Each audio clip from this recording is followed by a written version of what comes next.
Hello everyone and welcome to another MTG Top 10. I'm Mitsuhone and each and every Friday I bring you a new MTG related Top 10. In the last few months I've been doing different keyword abilities. Eventually I want to do a Top 10 covering all of them.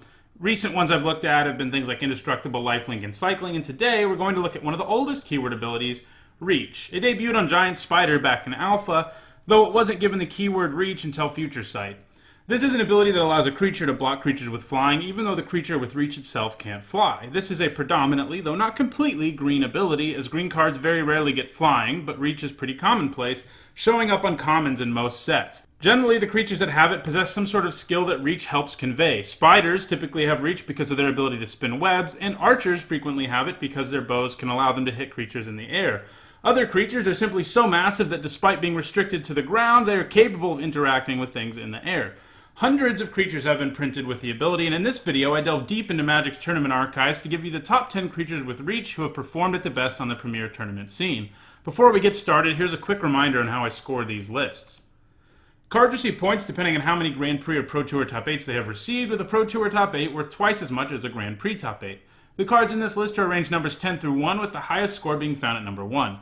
I also consider Legacy and Vintage Championship events as Pro Tour Top 8 so that those formats can be represented in the scores of the cards. Now let's get started. At number 10, we have an example of a creature that is so massive that it can reach into the sky, and a card that is still in Standard, Ulvenwald Hydra. The Hydra basically amounts to a 6-mana 7/7 with Reach, since it costs 6 mana to cast and searches up a land. Note that it is any land, by the way, not only a basic land. The Hydra initially saw play in ramp decks in Standard, with Reduke piloting a Delirium ramp deck to a top 8 at Pro Tour Eldritch Moon in 2016.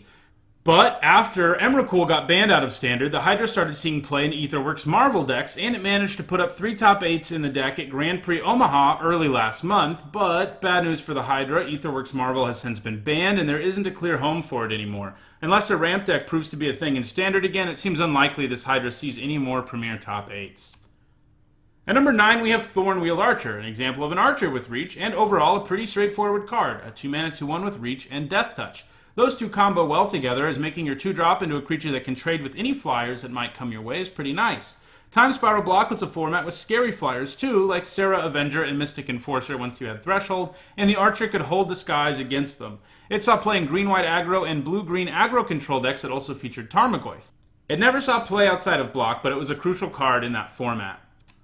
At number 8, we have a spider with Reach, Jungle Weaver. After being printed in 2008, no one really thought Jungle Weaver was very special, but Travis Wu found a way to abuse the card and extend it at Grand Prix Oakland in 2010. He filled the deck with creatures with Cycling, cards with Cascade, and Living In. The game plan was to cycle away a bunch of creatures in the early game until you hit a card with Cascade, then cast Living In off of a card with Cascade. This usually nuked the opponent's board, and then gave you an army of creatures that you had cycled away, with Jungle Weaver being one of those. Occasionally, the fact that it had Reach was relevant because if your opponent did have their own creature in their graveyard and it happened to have flying, chances are Jungle Weaver could stop it. Extended ended shortly after that, but Living In has lived on in Modern, and that is exclusively where the Weaver has seen play. However, more recent versions of the deck don't seem to be running Jungle Weaver quite as much, and with the new creatures with Cycling and Amonkhet block, many of which only cost 1 colored mana, Jungle Weaver might be done in Living In decks, but only time will tell. At number 7, we have a guy that really hates control decks, Rurik Thar the Unbowed. Control decks like playing non-creature spells, and they also like playing flyers. Rurik Thar hates both of those things, as his massive body with Reach is enough to stop most flyers, and the 6 damage he does every time a non-creature spell is played is a hefty cost. He also comes with Vigilance, so he can swing through smaller flyers and then block them on your opponent's turn. He was a good sideboard card in mid-range and aggro decks to bring in against spell-heavy decks when he was in Standard, appearing in the sideboards of decks like Jund midrange, Naya aggro, and Gruul aggro while he was in Standard. He also managed 1 point in Modern in the sideboard of a Bloom Titan deck at Grand Prix Milan in 2014.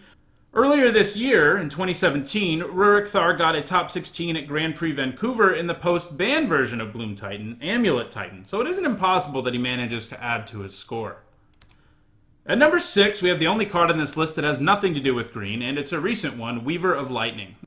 In the last few sets, Red has been getting Reach a little more frequently than it had previously, and Weaver of Lightning is by far the most successful mono-red card with Reach. Flavor-wise, it seems to have Reach because of its ability to generate lightning, which it can use to interact with flying creatures. It provides a pretty nice 1/4 body that can block a lot of stuff in the air, and it can also pick off smaller creatures with a powerful instant and sorcery trigger.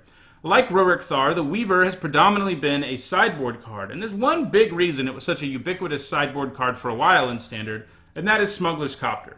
The Weaver could effectively block the Copter, and it could also help you take it down on some occasions. When Smuggler's Copter was legal in Standard, it managed Pro Tour top 8s in Gruul Ramp, Grixis Control, and Boros vehicles, and Grand Prix top 8s in Vehicles, Gruul Energy, and Zombie Emerge. Since the banning of Copter, it hasn't seen any play, so the two are clearly, connected to one another.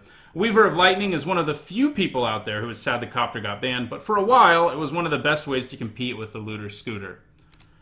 At number 5, we have a creature that is so massive that it can reach into the sky. In fact, in the art, it is literally reaching into the sky, and that is Worldbreaker. A 7 mana for a 5/7 with reach that eats an artifact, enchantment, or land is nice. It can even come back from your graveyard if you want to do it all over again. In Standard, it has seen play in decks that try to get it into play quickly or cheat it into play, like Gruul Ramp, T-Merge, Delirium Ramp, and Gruul Energy. More recently, it saw play in Aetherworks Marvel decks, but as I mentioned when discussing Ulvenwald Hydra, that deck is now dead thanks to Marvel getting banned. In Modern, it has also seen play, though, first in the completely broken Eldrazi aggro decks that existed when both Eldrazi Temple and Eye of Ugin were legal in Modern, and more recently in the more fair Tron decks. Being able to play the Breaker on turn 4 is pretty devastating, and this guy is going to keep breaking worlds as time goes on. At number 4, we have Arbor Colossus. When we talked about Rurex Thar, we talked about a creature that really hates flyers. Well, Arbor Colossus hates them too.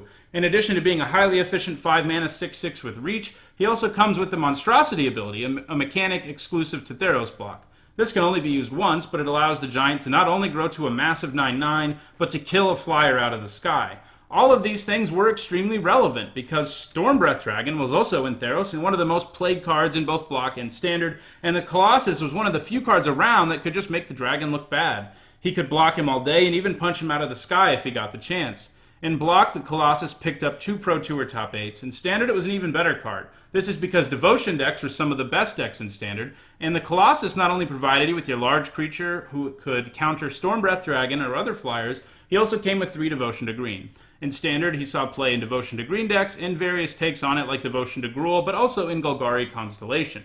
He also managed a Grand Prix top 8, funnily enough, in a Gruul Dragons deck where this creature, who hates flyers, had to fight side by side with them. He has never seen play since rotating out of Standard, and he's an unlikely candidate to do so in non-rotating formats.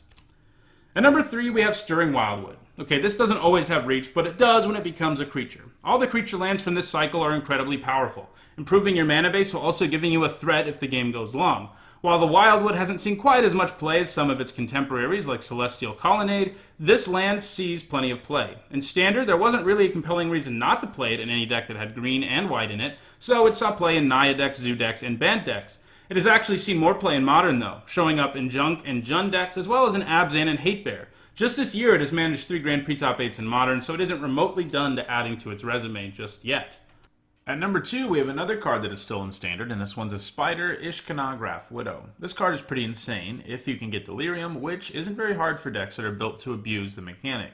You get a total of 6/11 of stats with reach for only 5 mana, not to mention the fact that it has a built-in win condition for you if you get mana flooded.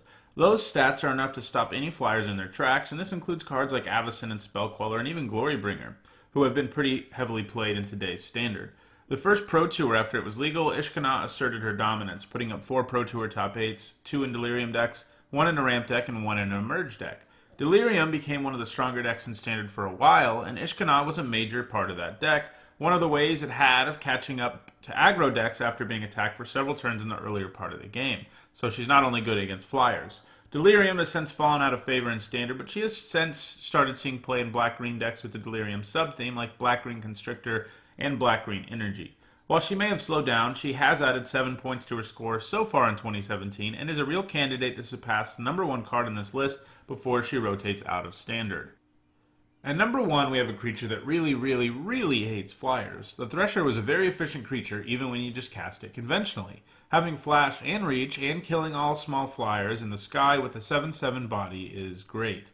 But Evoke gave it added flexibility where if your opponent was massing flyers earlier in the game, you could take them out of the sky by evoking the Thresher.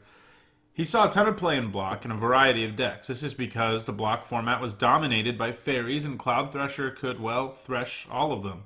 This means it showed up in sideboards in some decks you wouldn't even think about, like Merfolk, who were trying to play a card with 4 green mana symbols because it was so good against fairies. The standard format also featured fairies, so it continued to see play there in ramp decks, elf decks, and Doran the Siege Tower, primarily. The Thresher never quite made a top 8 after it rotated out of standard, but it killed a ton of fairies while it was there. It does need to look out for Ishkana Graph Widow to surge past it before she rotates out of standard, though. Well, that does it for this week's MTG Top 10. If you enjoyed this video, don't forget to hit the like button. Let me know what your favorite creature with reach is in the comments, and if you want to make sure you catch any more of my top 10s, don't forget to subscribe. Also, my content is sponsored by 5colorcombo.com, a great website for all things Magic. Head over there and use my discount code NEETSAHONE5 in their store for a 5% discount. Thanks for watching.